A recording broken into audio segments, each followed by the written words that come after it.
ڕۆژهەڵاتی ناوەڕاست وردە وردە خەریکە شەڕەکەی زیاتر و فراوانتر دەبێت.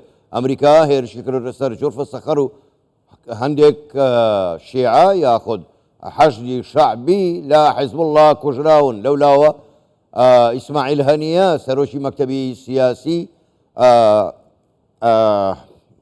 کردوتە ئامانج کە لە تاران بووە، ینی حەماس سەرۆکی مەکتەبی سیاسی حەماس بووە، هەروەها لە بەیروتیش.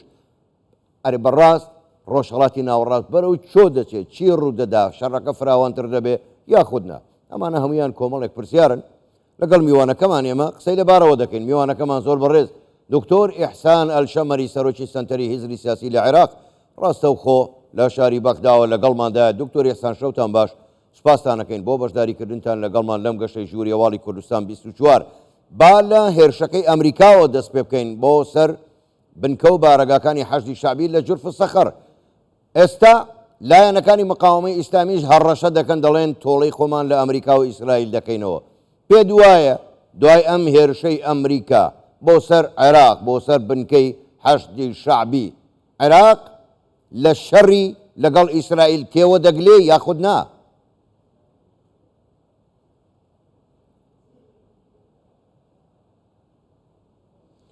شكرا لكم على الاستضافة. بما لا يقبل الشك هیچ گومانێک لەوەدا نییە موقف العراقي هەڵوێستی عراقی پێویستە بەوە جیای بکەینەوە کە دوو ئاراستەی یەکەم ئاراستەی حکوومەتی عراق و عراقەوەکو دەوڵەت بەگشتی. ئەم ئاراستەیەوە ئەم هەڵوێستە ناوێت عراق ببێتە بەشێک لە ململانیەکان و ناوێت عراق ببێتە گۆڕەپانی یەکلایەکردنەوەی ململانیەکان و بەگشتی ئەوەی لە ناوچەکە دەگوزارێت و شێواز و جۆری ململانیەکانی نێوان باوەڕێن ئیسرائیل و حیزب الله لایەکی دیکە واروە ناشێ بێتە بەشێک لەو پێشهاتانەی کە لە دوای کوژرانی هەنیەوە دێنە پێشەوە و هەندێک سەرکردەی دیکە. من پێم وایە عراق بەو ئاراستەیە دەڕوە کە چارەسەری دیبلۆماسی و سیاسی بگرێتە بەر و پەرستەندەکان لەوە زیاتر نەبن. بەڵام پێم وایە گروپە چەکدارەکان هەر هیچ نەبێت لێرە باسی کەتیبەکانی حەزب الله و بزوتنەوەی نوزەبا و ئەنساروڵڵای ئەوفیا دەکەین و هەروەها بزوتنەوەی وعدی سادق. پێم وایە ئەمانە ڕوولەوە دەکەن و دەست بۆ ئەوە دەبن کە هێرش بکەنەوە سەر هێزەکانی ئەمریکا جارێکی دیکە. ئەمە عراق جارێکی دیکە دەگەیەنێتەوە نێوبازنەی ململانیەکان و دەبێتەوەی ئەوەی عراق بێتەوە خاکی ململانیەکان. هەموو ئاماژەکان ئەومان پێ دەڵێن دوای کوژرانی ئیسماعیل هەنیە و ئاماژە و هەڕەشەی گروپە چەکدارەکان دکتۆر ئیحسان زۆر چاکە. دکتۆر ئیحسان بۆ خۆشت باش نەزانی ئیسرائیل لە ماوەی 12 کاتژمێرە پاش هێرشەکەی حیزب اللهی لوبنان بۆ سەر جۆلان لە ماوەی 12 کاتژمێرە هێرشی کردە سەر بەیروت و کەسی دووەمی حیزب الله لەوێ کوژرا. ئەم بەرەبەیانەش هێرش لە تاران هێرشی کرد و ئیسماعیل هەنیە سەرۆکی مەکتەبی سیاسی حەماس لەوێ کوژرا. خوێندنەوەتان بۆ ئەم دوو هێرشە چییە؟ ئەمە چ پەیامێک بوو؟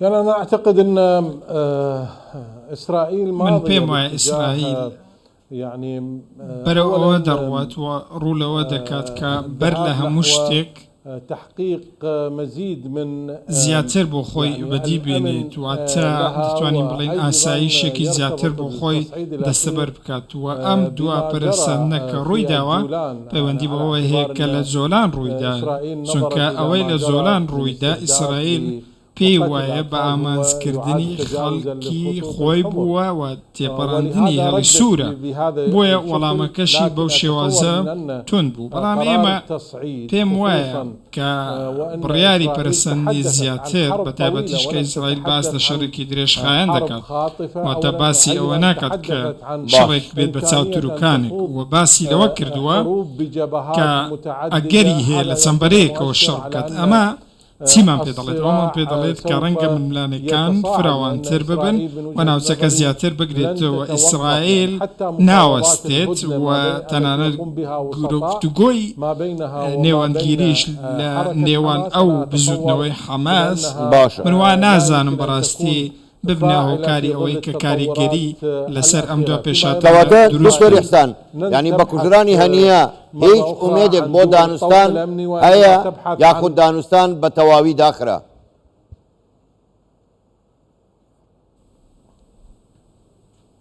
أنا أعتقد أن المفاوضات انتهت پێم وایە دانوستانەکان کۆتاییان پێ هاتووە و هیچ بوارێک بۆ گفتوگۆ نەماوەتەوە بە تایبەتیش کە ئیسماعیل هانیە کوژراوە و سەرڕای ئەو با بڵێن حەماس دەستبەرداری زۆر شت بوو بە وێرەی نێوەندگیرەکان، بەڵام ئیسرائیل هەر بەردەوام بوو لەوەی کە ئەم گرێبەستە خودە و ڕێکەوتنە ئاگربەستەکە قبوڵ نەکات. دوای کوژرانی ئیسماعیل هەنیە من پێم وانییە بە هیچ شێوەیەک کە الهدنة سيكون أمرا واردا لایەنەکان بە ئاگربەست ڕازی بن تەنیا لە حاڵەتێکدا نەبێت ئەوش ئەو حاڵەتە کە حەماس دەستبەرداری هەندێک شت بێت واتە بە تەواوی خۆی بدات بەدەستەوە. ئەمە زۆر دوورە، پێم وانە شتێکی وە شڕوو بدات. بۆیە ئەگەری گەورە ئەوەیە کە نێوەندگیرەکان زیاتر بێنە پێشەوە بۆ ئەوەی بتوانن زۆر باشن. کەواتە پرسیار ئەمەیە دکتۆر ئیحسان، دوای کوژرانی ئیسماعیل هەنیە سەرۆکی مەکتەبی سیاسی حەماس چی لێ بەسەردێ؟ گورجێکی گەورەی بەرکەوتووە، ئایا هەروەکو خۆی دەمێنێتەوە؟ ئاسانە سەرۆکێکی کە دابنێن؟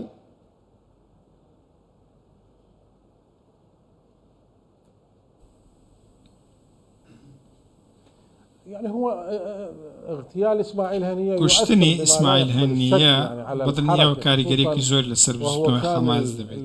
بەتایبەتی شەگەر ئەومان لە بەرچاو بێت کە ئیسماعیل هەنیە ڕووی پێشەوەی بزوتنەوەی حەماس بوو، بەرجەستەکاری جموجۆڵی سیاسی بوو، چەندین پەیوەندی لەگەڵ وڵاتان و نێوەندگیران هەبوو، کاریگەریەکی زۆر گەورەشی لەسەر بزوتنەوەی حەماس، بەڵام لەسەر ئاستی مەیدانی ڕەنگە کەتیبەکانی قەسەم کاریگەرتر بن، بەتایبەتی لە کەرتی غەزەوە ڕەنگە ئان بێنە پێشەوە.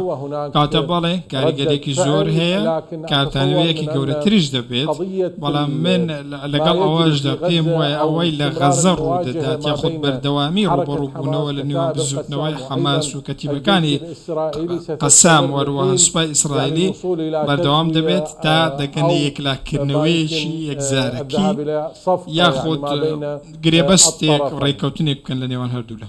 باش دکتۆر ئیحسان، ئێستا زۆرێک لە وڵاتان هەڕەشە لە ئیسرائیل دەکەن، بە عەمەلیش زۆرێک لە مەقاومەی ئیسلامی لە یەمەن، لە عێراق، لە لوبنان تێوەگلاون لە شەڕەکە. بەڵام پرسیار ئەوەیە ئەگەر شەڕەکە فراوانتر بوو چی بەسەر ڕۆژهەڵاتی ناوەڕاست دێ؟ بە تەواوی ڕۆژهەڵاتی ناوەڕاست ناکەوێتە مەترسیوە و بەرژەوەندی تەواوی جیهانیش ناکەوێتە مەترسیەوە؟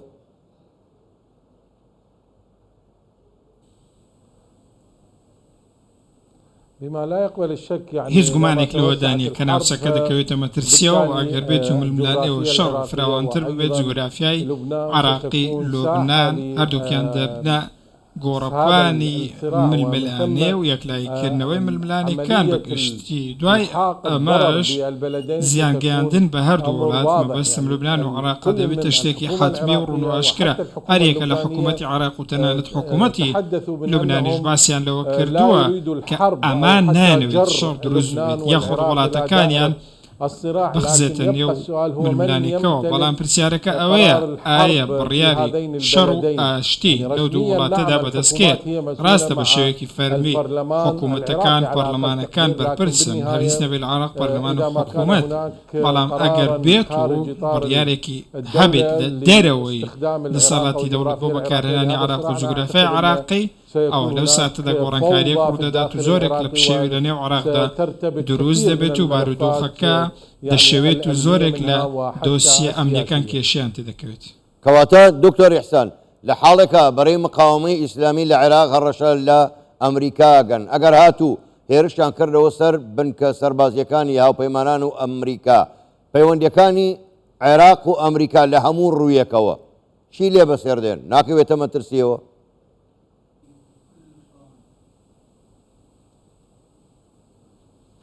يعني الولايات المتحدة الأمريكية تدرك ولايەتە بأن یەکگرتوەکانی الهجمات ئەمریکا هي زۆر باش لەوە تێدەگات يعني مرفوضة من قبل هێرشەکان لەلایەن حکوومەتی عراقی ڕەتکراونێتەوە عراق نایە شتێکی وە ڕوو بدات بۆیە کەناڵی پەیوەندی دیپلۆماسی هەردەمێننەوە بەڵام لەلایەکی دیکە شتێک هەیە کە پێویستە لە بەرچاومان بێت ئەویشەوەیە ئەم شتە کاریگەری لەسەر حکوومەتی عراق دەبێت چونکەمانەوەی هێزەکانی ئەمریکا و هێزەکانی هەڵپەیمانان لەسەر ڕەزامەندی حکوومەتی عراق و حکوومەتێک لە دوایەکەکان بۆیە ویلایەتە یەکگرتووەکانی ئەمریکا مافی خۆی بەکاردێنێت لە وەڵامدانەوە ئەمەش لەلایەکی دیکە حکوومەتی سوودانی دەخاتە بارودۆخێکی هەستیار و ناخۆشەوە و من پێشم وایە ئەمریکا وا لە سوودانی و حکوومەتی عراقی دەڕوانێت کە ناتوانن گروپە چەکدارەکان کۆنتڕۆڵ بکەن هیچ گومانێکیش لەوەدا نییە حکوومەتی عراق لە بەردۆخێکی ناخۆشدا بە تایبەتیش لەسەر ئاستی پەیوەندی لەگەڵ ویلایەتە یەکگرتووەکانی ئەمریکا و هەروەها لەسەر ئاستی هاوبەشانی لە نێو عراق.